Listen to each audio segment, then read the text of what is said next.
I think one of the primary issues that I see with mainstream archaeology, mainstream archaeologists, is the fact that they are just simply archaeologists, which of course is an incredibly important discipline, and we need archaeologists, but especially with some of our most ancient history and the incredible structures that have been built across this planet that seem to demonstrate a multivariate package of knowledge that is extremely advanced and multifaceted in relationship to not just engineering, but also the alignment, the observation of celestial phases, the equinox, the solstice, various methods of divining a system, of understanding the wider reality through solidifying architecture into specific nodal points on the planet, which seems to also correspond to the whole telluric currents, the flows, which the spiritual community have referred to as ley lines for many, many years. But the telluric currents are very real and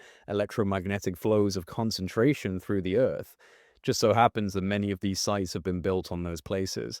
And then you get into the psychoacoustic, archaeoacoustic engineering of many of these places, many of these ancient sites like the Hypogeum or New Grange or Chavín de Huanta in Peru. There are so many examples, the Great Pyramid as well in Giza, the King's Chamber, Queen's Chamber, incredible acoustic engineering throughout, which also corresponds with modern biophysics research. That's what's very interesting is that a lot of the acoustic engineering seems to correspond very neatly with what we're now understanding in terms of fundamental changes in the brain, in the human brain, through acoustic bombardment. Specific harmonics, specific frequencies can induce quite literal biophysical shifts in your brain state, in your frequency. So theta, alpha, beta, gamma, these various states in which the brain operates, some of these being meditative and hypnagogic type of states, which these ancient sites through the acoustic engineering seem to be facilitating and expanding. So again, my point being that the mainstream archaeology industry, which it is to an extent because they have a vested interest in their model, um, it's not taking into account all of the various different disciplines that seem to be represented in these structures, and instead they're just looking at it through the lens of archaeology. And so you can't really rely on a mainstream archaeologist to be objective about the wider corpus of information that seems to be represented within these ancient structures because it's not in their wheelhouse. It's not part of what they would be investigating as an academic in the discipline of archaeology. And so it's not their fault, but then it's upon them, it's incumbent upon them to do research and to connect the dots. And that's where I think, more than anything, we need polymaths. We need people who have a multivariate disciplinary knowledge, looking into all sorts of different areas of research, which then coincide and combine and begin to coalesce into a more holistic image of what was happening in the ancient past. You can't achieve that holistic picture just by dusting off the rocks and doing excavations. You have to actually be able to observe these, what I guess would be considered controversial to a certain extent, but the evidence is beginning to compile more and more that these controversial claims around ancient structures have a good deal of evidence behind them. So it's incumbent upon mainstream archaeology to actually look at those things and not have a resistance to them. Unfortunately, they do have a resistance. I'm not well at the moment. I've got a horrible stomach bug, so I'm trying to keep myself vitalized. Yeah, it was just something that's been going around my head for the past, well, for a while, but for the past few days, I've been ruminating on just this whole issue of like hyper specialization.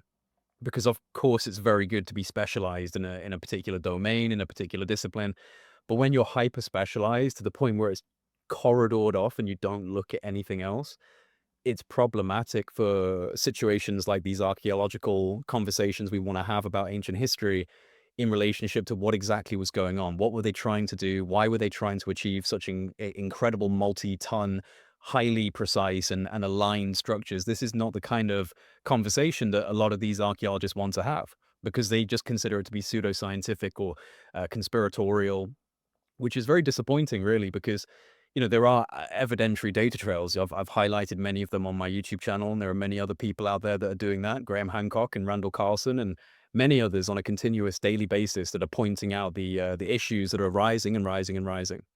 So this is kind of like a general observation from my point of view of corridored off disciplinary knowledge not intersecting with the larger matrix of what does appear to be complementary information.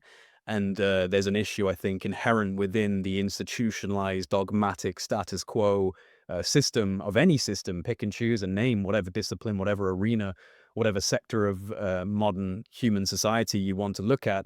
Once something gets concretized into an institutionalized model and like a status quo, it becomes one, extremely hard to break out of that, and two, the people who are invested in that model will defend it almost to irrational levels. I mean, we've seen this in many different cases, and it's certainly the case in history that irrational levels of defense are being put up against the alternative history, the pseudo archaeology, which is in essence more so a polymathic observation of what's happening in the ancient past, taking information, taking inspiration from various disciplines and areas of insights, and recognizing that they do seem to be represented within many of these ancient structures. And it just brings us towards the question of how much of this, how much of the ancient megalithic stone building world is actually some form of technology. It's a technology that we've completely misunderstood and completely misaligned ourselves with in the modern era.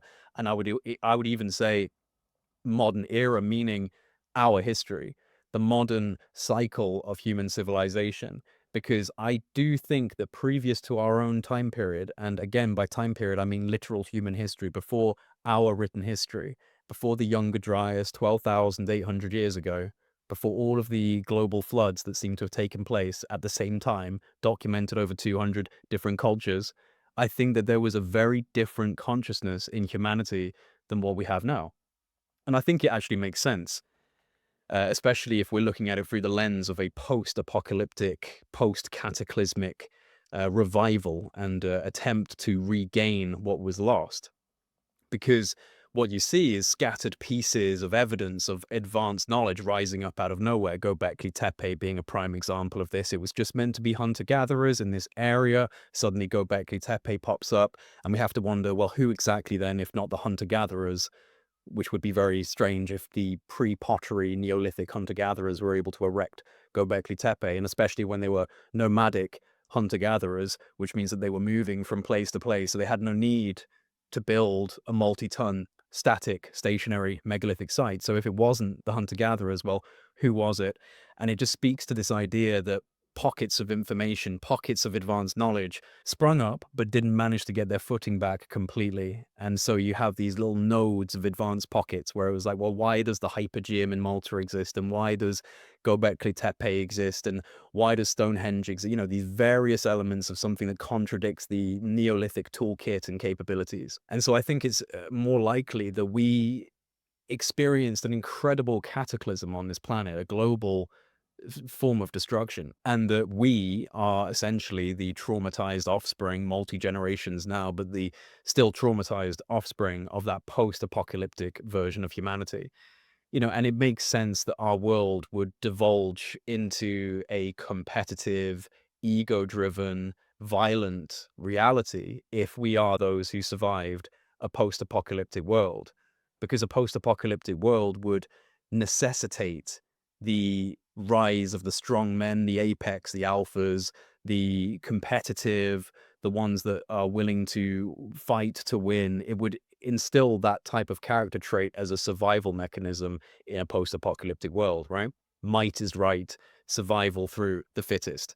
And so it does make sense that if we were a very different consciousness and species and culture prior to this cataclysm, that we then became a more violent and lower vibrational consciousness species due to a cataclysm. It makes perfect sense to me. And our society is very much competitive, violent, and pretty low vibrational in terms of consciousness society. So I wonder if we were extremely advanced once in the ancient past before the Younger Dryas, but advanced in a very different way. Advanced in terms of our connection to nature, our connection to spirit, and this in turn allowed us to gain intuitive knowledge that we then, thousands of years later in the realms of modern science today, only just begin to evidence. And then we have to look back and go, wow, okay, so actually the Sufis and the mystics and the shamans, they actually knew this way before we did, way before the tools were developed for us to understand it. So how did they know this? And that's the conversation that I think we get into involving intuition. And perhaps we were a much more intuitive and naturally connected species at one point. So we were able to get higher dimensional information, higher fidelity information through the ether, through the Akashic record, through the 0 point field, however you want to term it. And this ability was for the most part lost and is only represented in pepperings of humanity today at a lower level, but was perhaps the consensus communicatory medium for our species prior to all of this destruction. Intuition, maybe even extrasensory perception, remote viewing, telepathy. I wonder if this was something that we were tapping into at a much stronger level. And again, post-apocalyptic world, cataclysm, that would sever the cord pretty significantly, because now you just have to focus on getting food, defending yourself against bandits, surviving, right? That's all that matters. So higher level consciousness and empathy and unity, these are things that would begin to dissolve and divulge and fall to the wayside in lieu of survival mechanisms. So I do think that there is a likely case for that. And again, just going back to my original point about the need for multivariate observation and disciplinary knowledge in something like archaeology.